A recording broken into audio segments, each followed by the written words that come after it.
Hey, welcome back, members. We'll now turn to the Social Services and Wellbeing Directorate and the Revenue Budget Outturn for 22-23. This certainly paints a rather grim picture, Councillor Gebby and Claire, and of course, without national intervention to support these services, it's clearly going to be the case that our overall budget will be swallowed up by our statutory obligations in this sector and the demands which are evidenced by overspends across the vast majority of service areas in both adult and children's social care. Of course, this was picked up by Councillor Amanda Williams earlier on, and I'll bring her in shortly with regards to issues of agency staff versus permanent staff. So, Councillor Williams, would you like to come in on your point regarding agency workers?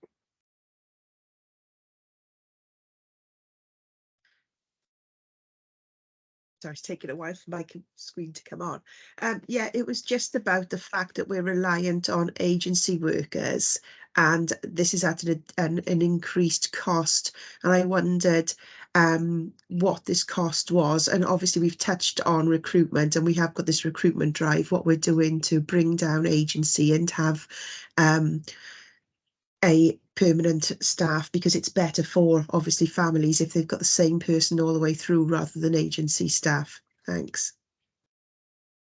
Thanks, Councillor Williams. And I know, Claire, that we wrote to your directorate last, I believe, October regarding the cost difference between agency workers and permanent members of staff.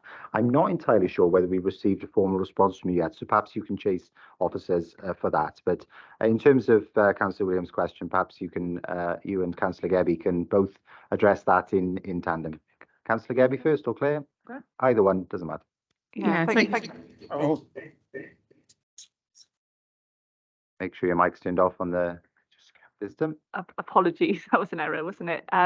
So yeah, the position, if I start with children's social care in terms of agency staff, obviously is a concerning position. As you rightly said, Chair, we have to meet statutory duties in children's social care, and we do that. If we have a vacancy, we have to provide assurances to regulators that all vacancies are covered by a member of staff, even if we're not able to permanently recruit. And in common with many authorities, but particularly acute here in Bridgend, we are reliant on agency workforce in order to meet those statutory obligations.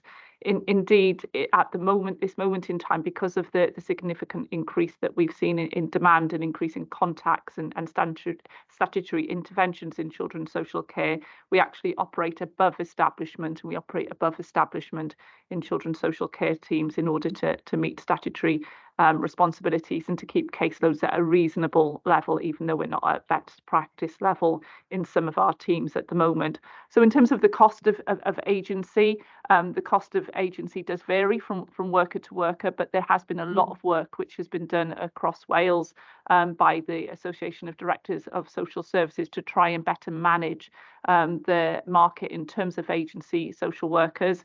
What that work has resulted in is something called a memorandum of cooperation between the 22 authorities in Wales, and that memorandum of cooperation sets all Wales rates for the different grades of social workers working in children's social care. And we as Bridgend, alongside the other authorities in Wales, have committed to work to those rates for new social workers that we're engaging in children's social care.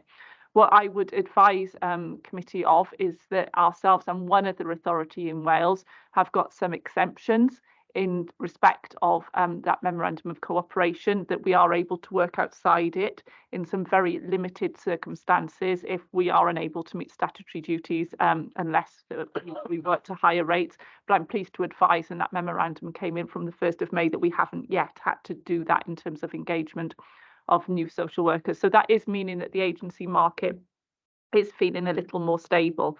Of course, the optimal is not to be engaging so many agency workers and to be permanently recruiting, and not to repeat too much of what the Chief Executive said earlier in terms of the overall position that we're trying to achieve in terms of permanent recruitment into the whole council position. The key for us the key to sustainability is the success of the growing our own. But it does take some considerable time to take somebody from being in a social work assistant or social care role into qualifying as a social worker. It takes at least 2 years if they've got a first degree, 3 years if they don't. And so that programme is massively expanded, but we won't see the first graduates from that expanded scheme coming through until the summer of next year. So it will continue to be a difficult year this year. The Chief Exec has mentioned the recruitment of international social workers. This is gathering a bit of pace. So we've got 4 already employed with us in the county borough, 4 additional due to come into children's social care, but they will take about 6 months. So it's not a quick fix in terms of being able to take on the full statutory duties.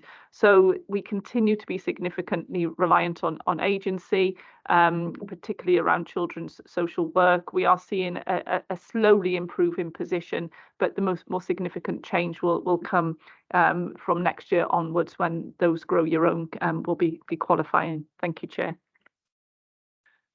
Thank you, Claire, for that comprehensive answer. And now I'll go to the Deputy Leader, Councillor Jane Gebby.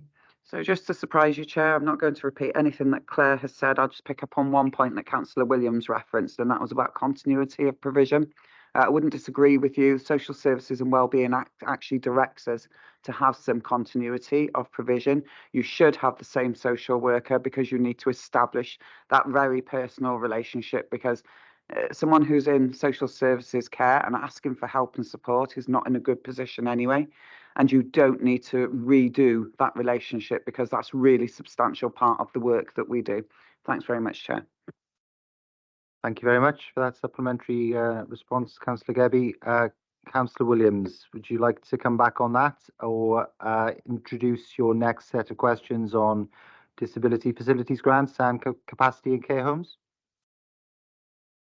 Yes, I don't want to come back on that one. Yeah, so it was DFGs and also the head in equipment and adaptations. As you can see, there's a significant overspend because of the costs involved with equipment and also the cost of works as well. We know that building works has gone up. So I wondered what sort of impact this is now having, because I'm foreseeing the costs are continuing to go up. So it's only going to be worse this year, I would have thought. And it's going to be far more expensive for us. And then I've got a question on older people's residential care. Do we to bring that one in or wait for the other one? We can take that first, Councillor Williams, and then we'll come into capacity in residential care. So Thanks. DFGs, who would like to take that one? That's Caris, I believe. Sorry, we're switching from Claire's directorate to Caris's. There we go. Okay, thank you very much for your question. Obviously, yes, the increased costs of these kind of works is going to impact on us as it is on everybody else, really. So we are obviously going to keep an eye on that to make sure that well, our priority is to support people to live at home. So we are going to have to do that, and we're going to have to monitor the cost implications of that as we go through. We're not seeing it particularly hit the budget as yet, but I think with a number of the cost of living issues, they are starting to hit during this year. Therefore, obviously, we will keep a very close eye on that as we go through. Thank you very much, Caris. Claire, did you want to come in on this point, or? To make the same error then and put my Teams microphone on because I was putting the camera on. Yes, thank you very much, Chair. So Caris has answered in respect of disabled facilities grants. What the budget monitoring report or the outturn report actually makes a reference to is the equipment and adaptations budget, which is separate to the DFG budget, and that's where I believe Councillor Williams was making the question in respect of that overspend.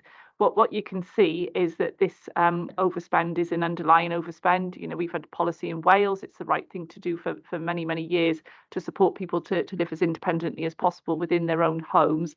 And for, you know, numbers of our frailer older population particularly, that requires equipment.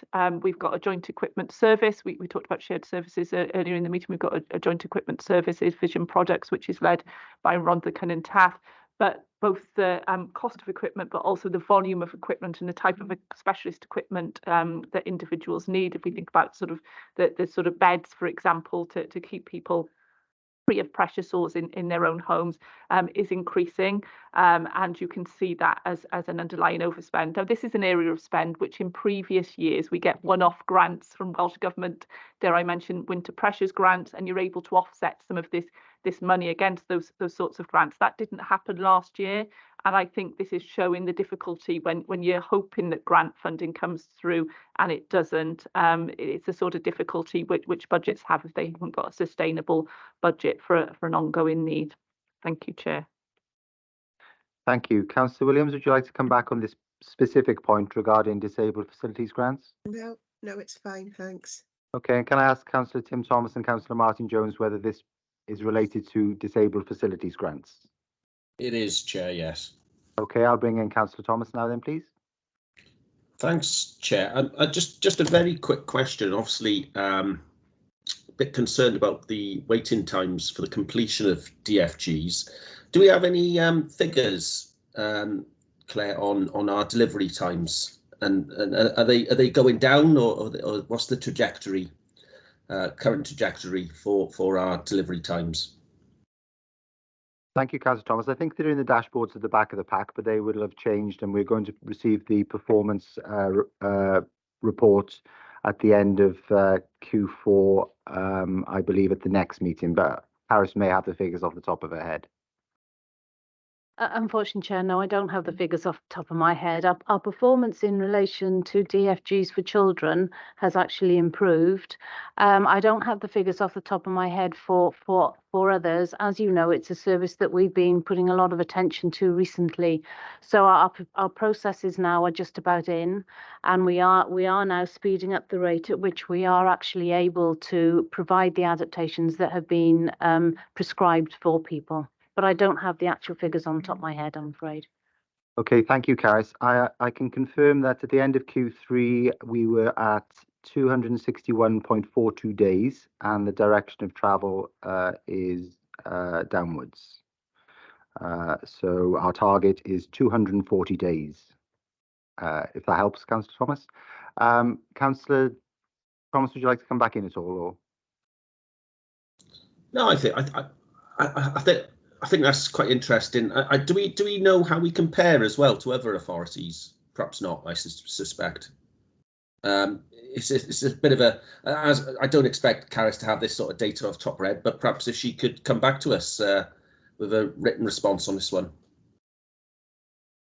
Sure, I'm sure we can arrange that from Caris's directorate.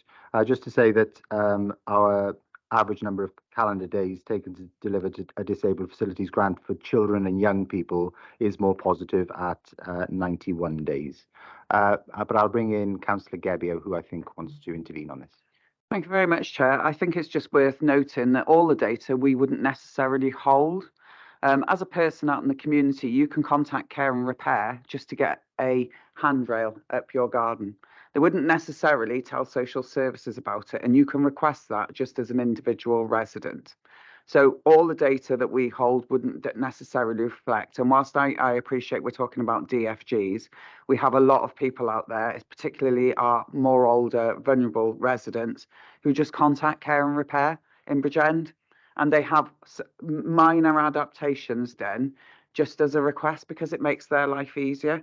Yes, that is a disability enabler, that enables them to continue living their lives at home, but we wouldn't necessarily report that data here either. Thanks very much. Thanks. And the pressure does seem to be in the adults section rather than children and young people. Okay, Councillor Jones is on DFGs by any chance? Okay, perhaps you can just hold your thoughts there for now, and I'll go back to Councillor Williams, who said that she had another question on capacity in care homes. Yeah, thanks very much. My last question on the Social Services Directorate was with regards to older people's residential care, because the overspend on that was 1.149 million on the bottom of page 18. And I need to firstly declare a personal interest because I do have a family member who's in older people's residential care. But my question was, why has this figure increased so much? Is it because of the cost of living? Is it because we don't have many of our own care homes and so we're reliant on private care that costs more than the services we provide? And does it mean that we're having to spend more to take care of individuals in the home as a result of not having enough places for our elderly residents? Thanks. Thanks, Councillor Williams. Councillor Jane Gebby, Deputy Leader. Thank you very much, Chair. Thank you very much, Councillor Williams. Our care homes in the County Borough actually operate with at 95% capacity at all times. That's the first thing I would say. Actually, yes, we have a pay-in scheme for all our homes. We review that every year. We do it as a national requirement. We have to do that. That is part of the cost, but actually most of the cost is just down to the increase in people that we are needing to accommodate. Thank you very much. Thank you very much. Claire? Yeah, only to add briefly to what Councillor Gebby said, we obviously have an ageing population and a growing population in Bridgend. So part of the increase that you see is because there's simply more people. And if we've got more people in our population, and the census showed, didn't it, that we had the third largest growth in population in the whole of Wales in 2021. If the population grows, the number of people in care will grow, won't it? And that's why every year we put forward demographic pressures based on those numbers. We do have in-house care homes in Bridgend, and actually, you know, a larger proportion of in-house residential care homes than other authorities in Wales. You know, some authorities much bigger than us have got no stock themselves. We did a comprehensive review last year and brought a paper to Cabinet on a fee setting strategy, open book fee setting strategy with our independent care providers, so we can have some confidence as a council that we're paying a fair cost of care in accordance with statutory guidance, not paying more than we should, but paying the right amount there. We do charge in accordance with Welsh Government charging regulations. What the paper makes note of is that we're having to pick up more cost because there is a threshold, and if your resources are below that threshold, then the state, the council, is responsible for paying those care home fees on your behalf. But in addition to what we're picking up ourselves, we are seeing more charges being levied at individuals and families through what are called third-party top-ups as well. And because the market is so saturated, if I can use that term, for such an important service provision, as Councillor Gebby said, operating at 95% capacity, it is a bit of a seller's market in that sense around the third parties. Although the assurance I can provide is that the fees that we pay to care homes have been set following a very comprehensive open book cost of care exercise. Thank you very much, Claire. Councillor Williams, you content with that reply? Would you like to come back? No, I'm fine, thanks. Okay, can I ask Councillor Martin Jones, Councillor Heidi Bennett and Councillor Ross Thomas whether this is on this particular issue of capacity in care homes? Mine is, Chair. Well, okay, Councillor Bennett, go for it. Over to you. Thank you, Chair. So can I just ask then, going back into Claire and the Deputy Leader, what's the expectation of demand on social services, residential overall? And if it continues to increase, how are we going to manage that demand, given the challenges that we're already experiencing? Thank you very much. Councillor Bennett. Claire, please. Yeah, thank you very much for the question. So as Councillor Bennett and Councillor Gebby know very well, the Regional Partnership Board has undertaken something called a population needs assessment, which we're required to do, looking at the needs of our population as we go forward. That has identified that we are, as I said at the start, really a growing population and an ageing population in which we need to make sure we have sufficiency of care provision as we move forward. Now, whilst we will have an increase in population with care needs, the way that we meet those care needs are at the discretion of statutory bodies, ourselves and the NHS. what we're identifying across the region is that we identify more need for specialist nursing provision as people become older and frailer with nursing needs. And then from a care and support perspective, we do see there's opportunities to meet needs through more extra care type provisions. And obviously we've got some really excellent extra care schemes here in Bridgend, and that may enable us to not be so reliant on standard sort of residential care for older people as we move forward. Having said that, you know, the number of people in residential provision with advancing dementia now is growing considerably. So we've got to make sure that we've got that right quantum. In terms of the way we're looking to meet that need, we're obviously working closely with regional partners. We're developing a regional capital strategy linked into to funding from Welsh Government to support us and other statutory bodies to meet that capital provision. But it is a fact of life, isn't it, that we're going to continue to see a proportion of our population getting older and needing these sort of support as we move forward. Thank you, Claire. Councillor Gebbie, please. Thank you very much, Chair. I think it's worth noting that this isn't just a Bridgend challenge, this is a global challenge. We know that we've got further life expectancies, although if you look at the press last week, we're all dropping around here, and dependent on where you live in Bridgend will depend on how long you actually live. So it might be worth you actually looking at all your wards, is what I want to say. I think it's worth noting that we're trying to do it very differently here in Bridgend, and we're trying to do a new sort of a collaboration approach to our accommodation requirements. What I would say is we need multi-generational neighbourhoods. We can't just focus on older people or necessarily younger people. We have to have a mix, and that housing and that accommodation needs to fit their needs as they progress throughout their life. So we're having a different conversation about the way we provide housing and support. So I think that's as a wider question, but also it's about innovation and the technologies that we can use to employ and discharge some of our functions. So just of note, that is the conversation that's going on. And I think the other conversation I would say is that as a cabinet member, we all meet as cabinet members, social services across Wales. One of the conversations is how we are going to manage the increase on demand, because this is an all Wales and we need to do some things very differently. Thank you, Chair. Thank you, Councillor Gebbie. Councillor Bennett, would you like to come back? No, that's fine. Thank you, Chair. Thank you. Councillor Thomas, is it on this particular issue? No, Chair, more overarching. Okay, I'll bring in Councillor Martin Jones first then, because he's been incredibly patient. Thank you, Chair. No, my question basically has to some extent been answered by the Director and by the Deputy Leader.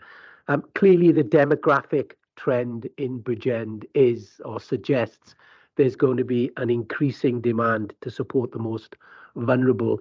And I just, perhaps I'm using this word reassurance again, but perhaps the public would like to be reassured that this is not unique to Bridgend, but is fairly consistent with the other 21 authorities across Wales. And perhaps this is an opportunity for the Director and the Deputy Leader to just give us an insight in relation to what discussions are ongoing with Welsh Government, especially in relation to what we can perceive at the moment is the unsustainable demand on public finances to support the most vulnerable in our society. Thank you, Chair. Many thanks, Councillor Jones. Councillor Gebbie. Thank you very much, Chair. Thank you very much, Councillor Jones, for the question. I think what I would say is that it's on the topic of every discussion paper. So whether I'm sitting at the Regional Partnership Board and the workstream boards that sit underneath, so we have children's, adults, vulnerable, disabled, and we cover the whole thing. We do have those conversations. We realise that we can't manage the demand that we have sustainably. So we do need to have those discussions, not only with our residents, but with all our service providers and with all our officers, is what I want to say, and indeed our members, because we have an expectation if there's a piece of rubbish in the street that we're going to go out and pick it up as a council, and we can't do that. You know, if it's a piece of rubbish outside your house, do you know what? Get outside and pick it up yourself. I don't want to see a referral for it or a report, it is what I want to say. And So Meals on Wheels is a really good example, I think, going back 10 years. 10 years ago, if you needed a meal, your family would provide it. And if you didn't have any family or a good neighbour, am I oh, all right, okay. So your neighbour used to give you your dinner for the night. We didn't rely on somebody from social services to come out and do it, and it would have cost you £2 because you'd pay for your ingredients and your neighbour would still cook it. I feel like I'm disturbing you, Chair. No? No, you're not disturbing me at all, Councillor Gebby. You just made me chuckle about get out on the street and pick your litter up. Yeah, sorry. It's it's like we have this conversation about who's responsible for our children's behaviour. As parents, you are. Our teachers in school are there to assist, support and educate your children. If you need additional support because they have behavioural challenges, what I would say is, as parents first, you need to deal with that at home. So I appreciate I'm on a bit of a soapbox, and I could stay on my soapbox all day, Chair, but I'm sure you don't want me to be. And apologies if you thought I was distracted at all. No, I listened to every word you say. And in Pencoed, we pick up every piece of litter, and I'm pleased to say that we're the healthiest ward in the county borough as well. So, Councillor Jones, would you like to come back on that at all? No, thank you, Chair. Very, very briefly, I think the Deputy Leader makes a good point in terms of the public perception of where their council tax goes. All too often, councillors are confronted with bin bags and potholes. But when we have conversations with the public to inform them of the increasing demand on public services at an increasing cost, I think that raises a few eyebrows with the public. So perhaps, just perhaps, and I'm not suggesting in any way that we divulge personal information, that we be more open with the public in relation to the demand on our social services. And perhaps this will be an opportunity to work with communities and work with the public to try and resolve an issue which I'm afraid is going to be very, very difficult to resolve. But then again, I thank the Deputy Leader for his response. Thank you.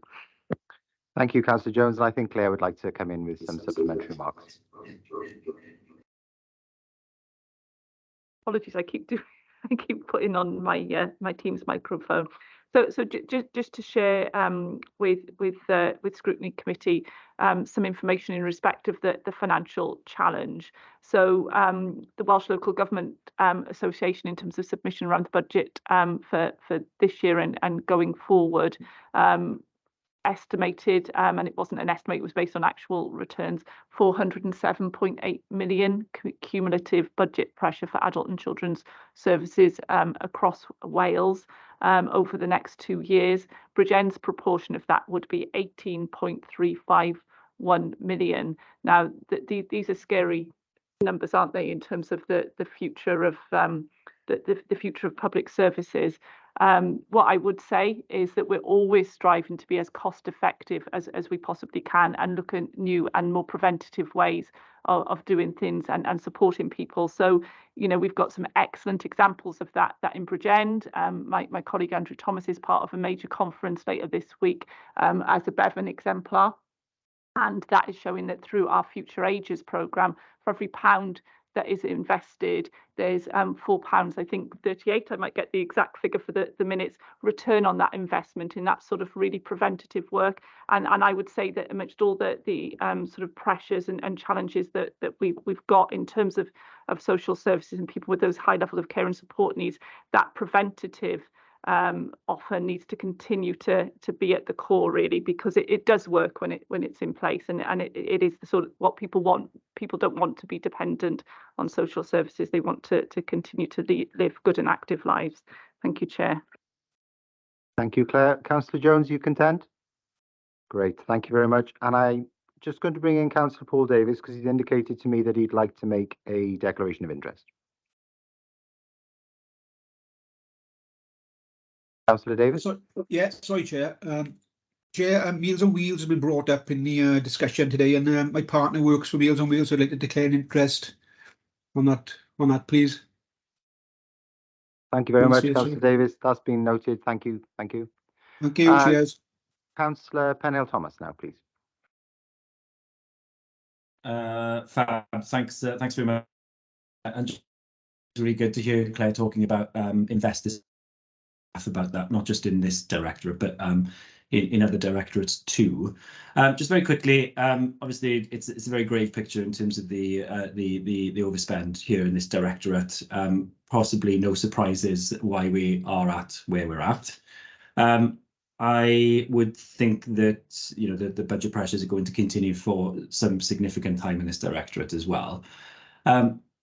Just looking forward, obviously this is more of a look back, but I do think we need to look forward. And this is a question to the Deputy Leader directly. What are the 1 or 2 issues within this report that you would really like to get a grip of over the next 12 months, so that when we come to review this budget outturn report for 23-24, we may have made some significant progress? Just 1 or 2 issues that you personally would really like to get a grip of from within this report. Thanks, Chair. Okay, thank you very much. Is that directed at Councillor Pennell-Thomas? Claire, The Deputy Leader, Chair. Deputy Leader. Okay. Yes, I think we're going to face significant challenges for a significant period of time, Councillor Thomas. I think what I would say is, and I can evidence what I'm about to say, is that we have underspent per head of population here in Bridgend for a significant number of years. And whilst Cabinet colleagues might not like hearing that, we can benchmark that and detail that deliberately. One of the reasons that I'm saying that is because I don't think that we have enough support underneath. We don't, it's not all about what we need after the fact. We need to actually have those provision before they become statutory. And the more that we can put into those pre-statutory arrangements, the better outcomes we'll have for the families here in Bridgend. And whilst I appreciate that's a very short answer to something that I can go on for hours, I don't think you want it. Okay, Councillor Pennell-Thomas, you content? If I can, just sort of, I know the Deputy Leader enjoys the challenge, Chair. So if I can hold you to those 1 or 2 things that you are grappling with in particular in this report, so that when we come in 12 months' time to look at this report again, you feel that you personally, for example, have made some really good headway. And I know that this report is littered with so many significant pressures. I know it's difficult to pick on 2, but 2 that you are really pushing on. Thanks, Chair. So I suppose the 2 that I'm really, really pushing on is children's services and the demand of children's services. Actually, what I can see and the evidence suggests to me is that we're making significant strides in delivery in a timely manner, which is what we need to be doing, and we have better outcomes for children. And I think my other, I want to say my secondary priority is workforce, because until I can get some sustainable workforce, not only will the costs decrease, but I'll have further better outcomes for families, because that way they've got some continuity around their level of care and they can establish those really valuable relationships. I hope that assists, Councillor Thomas. Councillor Thomas? That certainly does assist, and fingers crossed in 12 months' time we're having a far more positive conversation about those 2 aspects in particular, as well as everything else. Thanks, Chair. Thank you very much. It almost seems to be an impossible task, though, doesn't it, given the fact that demand is continuing to rise. The trend data seems to, there's no easing up of the pressures on this particular service area, and the workforce recruitment and retention issues, which we've already rehearsed, don't seem to be improving either. So I hope that the situation changes rapidly. I can't see anyone else indicating, so just a couple of things from me before we move on to the Communities Directorate. First of all, you refer to the remodelling of the day service for older people and learning disability services. Are these savings targets at risk due to the demand issues to which we've referred?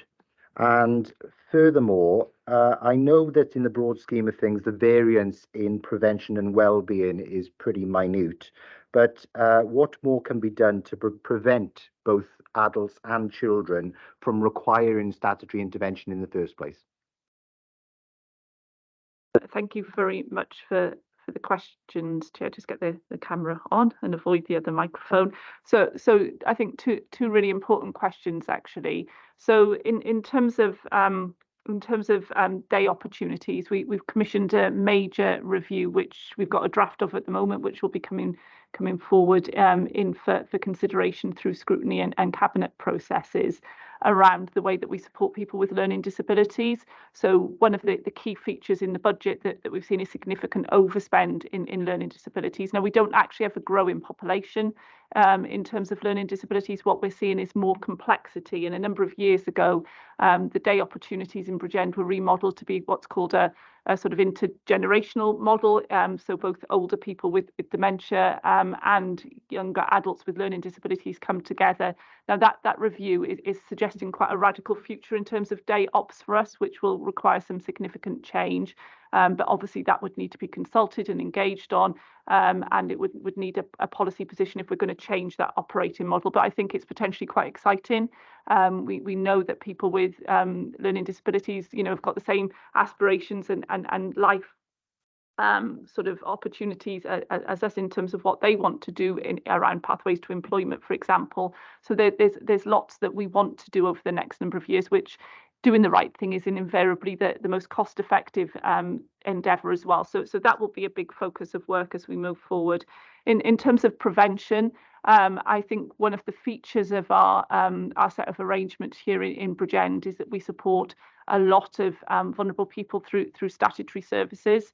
That's particularly evident in children's social care, where our numbers of children on the child protection register, the numbers supported through a social worker on a care and support plan are very high comparative to the rest of Wales. So again, another big piece of work, another review that we've been working on with colleagues in education and family support is around that whole operating model in terms of prevention, and prevention which is very targeted at those families who are described as having those more complex needs that would otherwise be supported in statutory services. So there's a plan coming out of that which will be considered by Scrutiny next week, cost overview and Scrutiny Committee 2, and will be subject to further engagement over the summer period. So both really, really important areas for us to focus on in terms of that sustainable future for social services in Bridgend.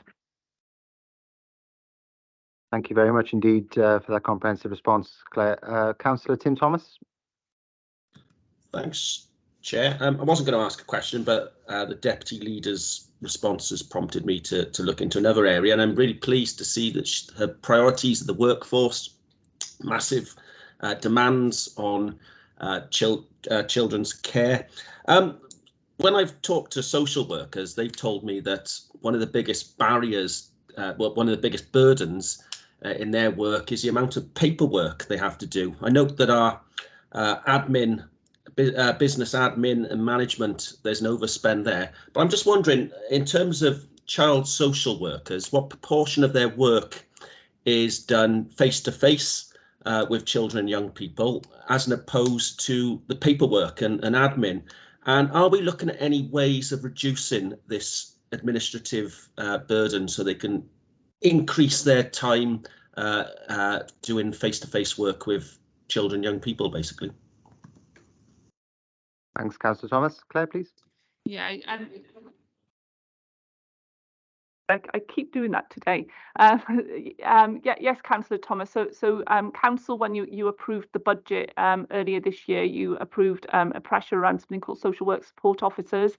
This is a best practice model based on research that we've done across the UK around how we can reduce that administrative burden on social workers so they can spend more time doing direct work with children and families. So we are implementing that model as we speak, and we're going to evaluate it as well to understand the impact that it's had, and be very happy to share that evaluation with you. Thank you, Claire. Please do. Councillor Hugh David, the leader. Thank you, Chair. Claire's just made the point, but in addition to that, those social work assistant roles are seen by some of those recruits as a potential first step on the career into social services. So there's other advantages to that, as well as of course trying to reduce the routine administrative and paperwork burden on our social workers, so they can focus on direct work with children. And of course, there'll be feedback from this phase of the project, because we will have to evaluate it, as the director has described, to ensure that it is achieving best value for money, Chair. And can I just make a general point around the pressures on social services. Just to repeat, I am the spokesperson for health and social care. We do not lose an opportunity to make representations to the Minister for Health, Deputy Minister for Social Services, and we've got a meeting coming up in the next few weeks, of which we'll take that opportunity yet again. I also would want to reassure members that however big the overspend is or projected to be, we will not lose sight of the fact that we need to continue to remodel some of those services. And the director has highlighted one area around services for people with learning disabilities. We are remodeling currently our residential provision for children. We will continue to do that.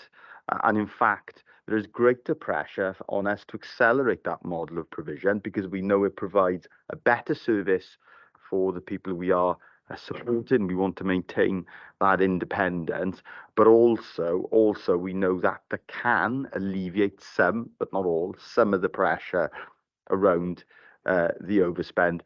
And again, just to remind colleagues, the extra care model is a very good example of where we know that we've avoided some cost pressures, where we know that that care is better for people, it enables them to live more independent lives, but actually is more cost effective as well. And we've just gone through that investment also in telecare, where people can maintain independence with very minimal direct support from people. And we are going to do some work. We've asked for that work to be done nationally around what more we can do around telecare, because it has delivered much better services for over 2,000 people in Bridgend that 20 years ago would have been having people calling them, or those people would have been in care homes. Now they're in their own homes and getting telecare. But we can do more with telecare, and we're looking and exploring that with our partners, the Regional Partnership Board that the Deputy Leader chairs, and also nationally we've committed to that work with the Minister as well. Thank you, Chair. Thank you for that useful contribution, Leader. But of course, you know, as much as we want to remodel services, it's going to be incredibly difficult, isn't it, going forward without the adequate funding. And while we need to meet our statutory obligations within Social Services Directorate and, of course, the Education and Family Support Directorate, all the time, those services within the public realm, those services which people most associate with their council tax, are being squeezed. So on that basis, I'll bring the Deputy Leader in and we'll then move to the Communities Directorate, because I know Councillor Spanswick likes to be challenged by scrutiny. Thank you very much, Chair. I just thought I'd give members an example of how we're innovating our way out of some of these cost pressures. We always used to do what is called a med call. So someone who delivered health and social care out in the community would go out, call in somebody's house to ensure that they'd taken their meds out of a dose-it box. So it's all done for you at the chemist. They don't have to count medication out. They just click the right day, time. And that's all they needed to do. I don't know why before we would never have thought to give them a telephone call to ensure that they'd taken their medication at the appropriate time, which is certainly something that we do now. And that's around innovation, about the way we deliver some of our services. It doesn't necessarily mean somebody has to turn up and knock on somebody's door and let themselves in. Thanks, Chair.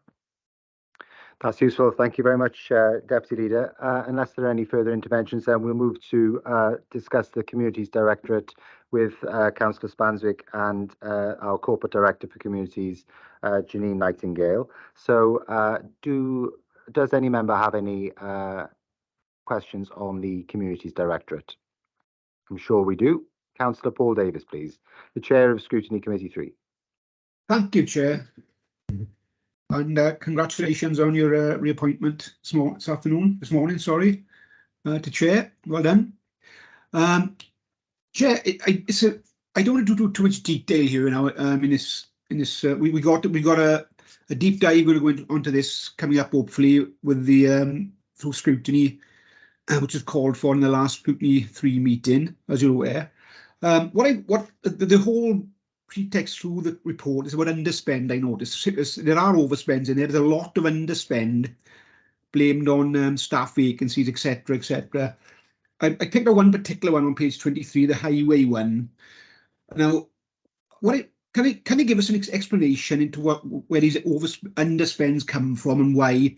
And in the highways particularly, why didn't they redirect that money to somewhere else in highways to be spent before the budget, for the end of the year then basically, so that money was used rather than being an underspend, which, because obviously we all have great difficulties getting anything done in these directorates because of pressures financially, yet there's obviously money there which hasn't been spent. If there's nobody there to take the wages for that particular job, well, that money surely can be spent elsewhere, can't it? Thank you, Councillor Davis. Councillor Spanswick? Thank you, Chair. I'd like to, well, on that particular point, unless finance can correct me otherwise, I can't imagine if there's a budget there for staff posts, even if the post is vacant and it's trying to be filled, you still can't then spend it elsewhere. Because at some point that post still needs to be filled, that post is still there. So I accept what Councillor Davis is saying, it'd be nice to spend it elsewhere, but then you lose the money for that post as and when somebody's available to fill it. So not that way. I can't see how finance would allow that to happen, to move money from posts to revenue expenditure on filling potholes, for example. Okay, Councillor Davis, correct me if I'm wrong, but I assume you're asking why can't the remaining budget be allocated elsewhere within the highways portfolio, not necessarily just relating to human resources, but with regards to other highways related works. So I understand that we were 8.8% underspent in the Communities Directorate in Highway Services by £286,000 in the last financial year. So perhaps the Corporate Director can add a little bit more context onto that. Yeah, thank you very much, Chair. And yeah, Councillor Davis, I absolutely get the point you're trying to make, but Councillor Spanswick is correct. We are actively recruiting, or have been trying to actively recruit over the last year, and most of that 286,000 is for posts we've been trying to recruit to in the hazarding team, in the stores team. So what we can't do is, while we're recruiting, that's the money to pay for those posts. So what we can't do then is use it for other purposes. It is for those staff in place. So unfortunately, we were underspent of 286 because we couldn't recruit. And it's the same if you look across all of my directorate headings. I have a significant number of vacancies, and there's money in there for those posts that sits in the establishment, and we are actively trying to recruit those posts. So we can't use that money in that way, I'm afraid. Thank you, Janine. Councillor Davis, would you like to come back on that? Just quickly, Chair, when you come to the end of the quarter or the year, Chair, those wages would have paid for wages previous to that, wouldn't they? I understand that you going forward, if you've got an annual salary for somebody, for the year, and there's nobody there to take that salary up, it's a sort of retrospective thing I'm thinking of, rather than, obviously, if once somebody starts work, that money has to be there to pay them, but the months they weren't there, where you were trying to recruit, surely that money can be sort of diverted somewhere else, can't it? That's the point I'm trying to make. Right? Obviously, you can't give money away that someone might take in wages, but retrospectively, the wages were never claimed, were they? Because there was nobody there to claim them in that particular quarter or year or whatever, whichever cut-off point you want to make. That's the point I'm trying to make, Chair. Okay, thanks, Councillor Davis. I'm not sure whether I'm intelligent enough to understand that, but I think Councillor Spanswick's got the answer. Chair, perhaps I'm assuming I can see now where Councillor Davis coming. So if a post was vacant for the first 3 months of the year and you fill it in month 4, there's 3 months or 3/12 of that post not used. That's but it's still under a budget heading for wages. I'd be surprised if the accountants would allow then 3/12 of that budget allocated to wages to be spent for something else. Okay, great. Thanks for that explanation. I'm sure Caris has additional information to provide, Councillor Davis. Okay, thank you. I think the issue is that the Directorate is continuing to try to recruit to those posts. So it'll be very difficult to take on any other staff because you don't know how long that vacancy is going to be there for. Now, 3 months underspend on a salary budget is not considerable, really. And therefore, if the director is continuing to try to recruit to those vacant posts, it's very difficult to know how you could use that money, because you can only do it once you know it's saved, if that makes sense. You can't make assumptions around recruitment, because you may put out an advert tomorrow and not recruit. You may put an advert out the following week and have a lot of applicants. So the thing is that saving isn't guaranteed for the remainder of the year, is what I'm trying to say. Therefore, it can be very difficult to move resources around that quickly. Yeah, thanks for that clarity, Caris. Are you content with that? Yeah, okay. Councillor Thank you, Davis? Chair. Yeah, cheers. Thank you very much. Councillor Williams, please. Thanks very much. My questions, let me just flip to the report, are on planning and development and highway services on page 23. It says that there's an underspend because of job vacancies. Now, I know in another meeting we were discussing the job vacancies in planning, and you're looking to recruit a large number of planning officers. So given that we're looking to employ a large number, that would then take it into a significant overspend for this coming year. So I wondered how that's going to be balanced. And also, if we can just have clarity for this meeting, how many members of staff we're looking for in highways and planning, because obviously if the planning applications numbers have gone up, then we'd probably have to bring in so many highways officers in relation to planning officers so that they could deal with that part of the planning applications as well, please. Thank you very much, Councillor Williams. Who would like to take that? Janine will take that shortly. Okay, Janine. Yeah, apologies. I was just trying to write down the questions so I can get it all for you. Yeah, so we've got an underspend in the planning department this year because we've had an upsurge in planning fees. We've had a number of very large applications arrive. We've got Bridgend College in the town centre. We've had the firing range for the South Wales Police down in Pencode. And also we've had an application in for the High Bont hydrogen plant, which gave us a planning fee. Now, what we are expecting is once our LDP is approved, and we've had our examination in public on the LDP, the inspector has started giving her preliminary findings back, and actually there's very little, thankfully, at this stage that she wants to change.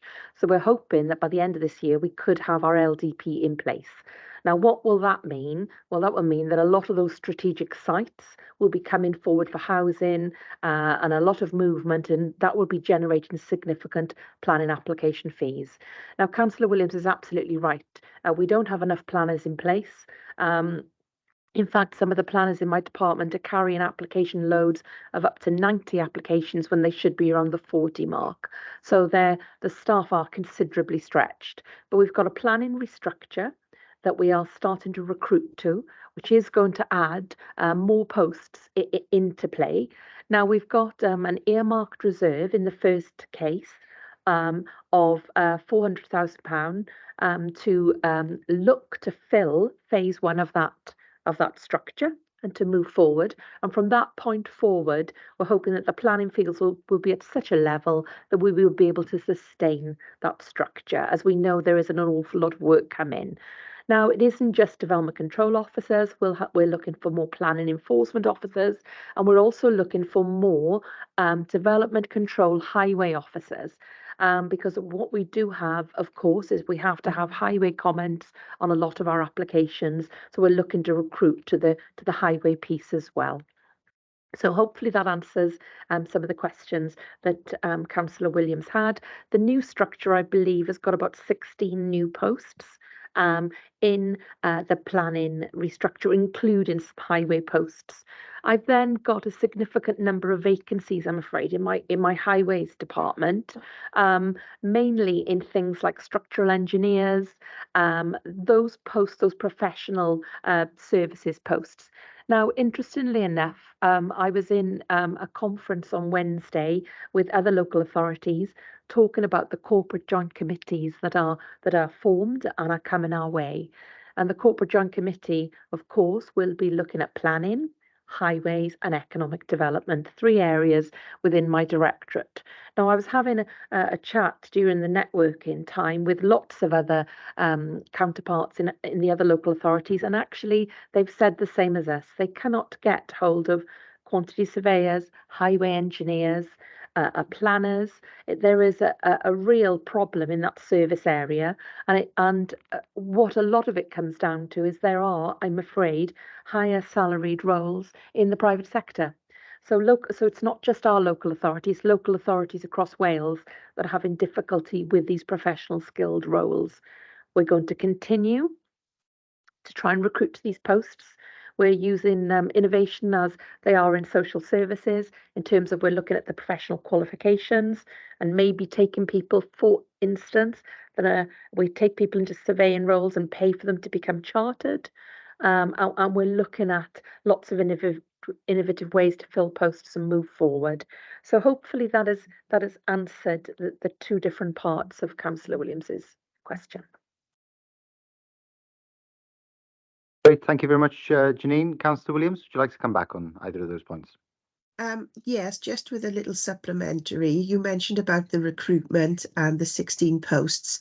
And firstly, not because I'm going to be critical of the length of time it takes with planning referrals, because I have to say every referral I've put into planning has been pretty quickly come back to me with a full answer. So, but is there anything in that funding to look at somebody who can deal with your referrals, be it for planning to take the pressure off them having to come back to us with referrals, or for the whole directorate to concentrate on certain areas where we do get a bit of a backlog and a bit of a delay in referrals coming through? Thanks. Thank you, Councillor Williams. Janine? Yes, thank you, Councillor Williams. Yeah, we acknowledge that we don't have a formalised business support role for communities. It's similar to for the Chief Executive's Directorate itself. So I don't think it'll come as part of the planning restructure. The money there is for qualified planning posts, but I am hoping that we're doing a review currently of the resources in the Directorate and my resource profile and the Public Realm Fund. And what we are hoping to do is to put a small team together, working with Martin Morgans and his team, to look at giving some dedicated support just to communities for the referral piece. We have got an additional post into Parks now, which has addressed some of the backlog on the referrals. We have got someone who's just started in Highways. Waste has got their own department. So we are looking at 2 or 3 posts to look at a more speedy response time. We are very aware of it and we are trying to improve wherever we can. But yes, it will need a little bit more dedicated resource, Councillor Williams. But not just that, what we're also looking at, are there ways to make the portal itself more effective and more efficient? So we can run reports, you can have a dashboard which shows the status of your referrals. And that's all work that Martin is undertaking. To be honest, he's been absolutely tremendous with the help he's been offering us. I couldn't say more. So it's a work in progress. It is getting better, but a more dedicated resource would definitely assist, and we're looking for to fund that going forward. So thank you, Councillor Williams. Thank you, Janine. And I would echo your thoughts about Martin. He's absolutely outstanding officer within the local authority, and I think all members would support you in so far as having a dedicated resource to manage referrals. We're all cognizant of the fact that the Communities Directorate has by far the most referrals, and of course, in comparison with your education and social services colleagues, you don't have that dedicated resource. So I'm sure that would be a recommendation coming out of the committee to echo what you've just said. Councillor Williams, unless you have anything further to add, we'll move on. Content? Yeah, okay. So we'll go to Councillor Graham Walter. Thank you, Chair. And I would echo what you've just said about the Communities Directorate. I'd put my hand up when Councillor Paul Davis was speaking, so I'm going to try and revisit that bit if I may. And the point that I think he was trying to make, which I think is understood, is that at some point during the year, if you've carried 3 or 4 vacancies for, let's say, 4 or 5 months, you have underspent in that year by, let's say, 40 to 50,000 pounds. You're not going to spend that money again going forward, even if you fill those vacancies, because they were vacancies and there was no salary going out. So I think the point that Councillor Paul Davis was trying to make is, why can't that money that is a known underspend that won't change be used to catch up on some of the works that are being requested, such as demolished bus stops that need replacing, where we get responses, bus shelters I mean, where we get responses that there's no funding or when funds allow. Why can't that happen